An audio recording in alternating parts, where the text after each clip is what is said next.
Et nous allons partir d'un cas où nous avons déjà un compte. Donc, nous allons cliquer sur connexion. Nous allons nous connecter à notre compte. Alors, nous allons nous connecter à notre compte.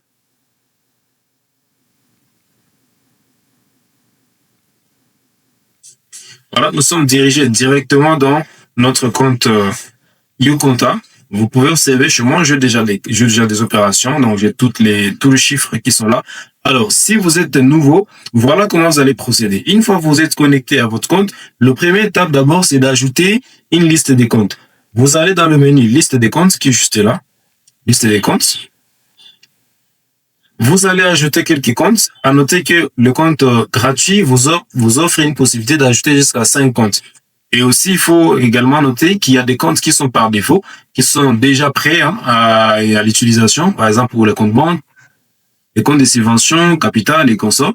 Donc, ce sont des comptes qui sont pré-paramétrés et pour faciliter l'utilisation du logiciel. Donc, par exemple, ici, je vais ajouter un compte du personnel. Vous allez simplement sur ajouter un compte. Ajouter un compte ici.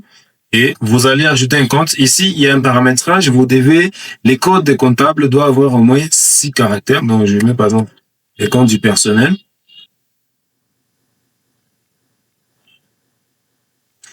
Voilà. Donc là, c'est un compte de l'actif et sa masse. Donc, la catégorie, c'est actif circulant. Donc, une fois terminé, je clique sur ajouter. Voilà. Compte créé avec succès. Donc, ici, j'ai la liste des comptes. Je peux afficher, j'ai toute une liste des comptes. Alors, une fois l'étape d'ajout des listes des comptes terminée, vous passez à l'ajout de projets ou services.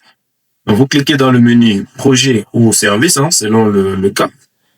Pour ajouter un projet, vous allez directement dans ajouter un projet. Vous cliquez dessus. Vous mettez les codes du projet. Je vais appeler par exemple P009. Voilà, 009.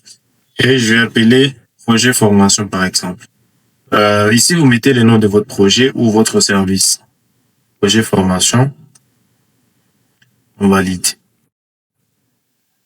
Je vais chercher le projet. Le projet formation est là avec son code qui est déjà ajouté. Alors, c'est quoi l'utilité ici? Ici, le plus important, c'est que lorsque je passe une écriture, lorsque j'enregistre un mouvement de fonds, d'entrée ou de sortie, si par exemple c'est une dépense, je dois attribuer directement cette dépense à un projet. Une fois franchi ces 2 ou 3 étapes, vous pouvez désormais passer vos écritures en toute sécurité sur YouConta. Maintenant, pour journaliser ou passer les écritures dans YouConta, c'est très simple. Vous allez maintenant dans le menu journal comptable. Une fois dans le menu journal comptable, ici vous avez le bouton action. Vous allez dans action journal et ici vous avez passé une écriture. Vous cliquez dessus et le formulaire de journalisation va s'ouvrir. Ici, nous allons mettre le numéro de la pièce, la date d'aujourd'hui. Alors, ici, vous voyez, choisir un projet. Donc, vous cliquez dessus, vous choisissez cette dépense et il y a quel projet. Je prends par exemple projet formation. Et là, je dis par exemple achat imprimante. Ici, maintenant, c'est les opérations de journalisation.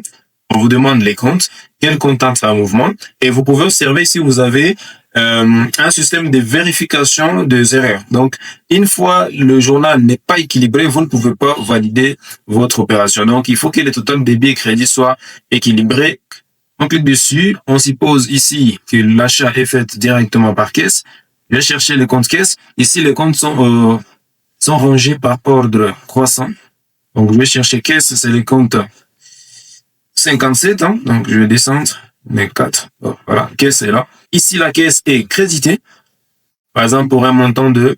Alors, comme je dois faire intervenir un nouveau compte, je clique sur ajouter une ligne. Je clique dessus et voilà. Je vais chercher matériel informatique. Ça donne dans le compte de charge, donc classe 6. Je descends. Bon, disons, je vais prendre ici achat ordinateur, ok? Parce que je vais pas créer un compte achat matériel informatique. Et maintenant, comme c'est une dépense, je vais affecter à une ligne budgétaire. Ça, c'est beaucoup plus souvent pour les organisations à but non lucratif. Donc, chaque opération de dépense doit être affectée à une ligne budgétaire. Alors, je clique ici, ligne budgétaire, et je choisis parmi les lignes budgétaires que je vais paramétrer. Nous allons faire une vidéo pour vous montrer comment ajouter des lignes budgétaires. Donc, je prends par exemple les formations du staff. Voilà, ou activité avec le partenaire, hein, ou charge du personnel. Donc, c'est là, dépenses cas. Et on met le montant. Alors, vous pouvez observer ici, crédit. Donc là, ça va débiter, hein, parce que là, vous voyez que c'est crédit, il n'y a pas d'équilibre. Donc, ces comptes va débiter. Alors là, vous voyez, on a équilibre et on peut journaliser. On clique dessus. Et là, vous pouvez journaliser tranquillement. Voilà, c'est tout pour cette vidéo. Je crois que nous allons créer une prochaine vidéo pour vous montrer comment configurer les lignes budgétaires au niveau de YouConta.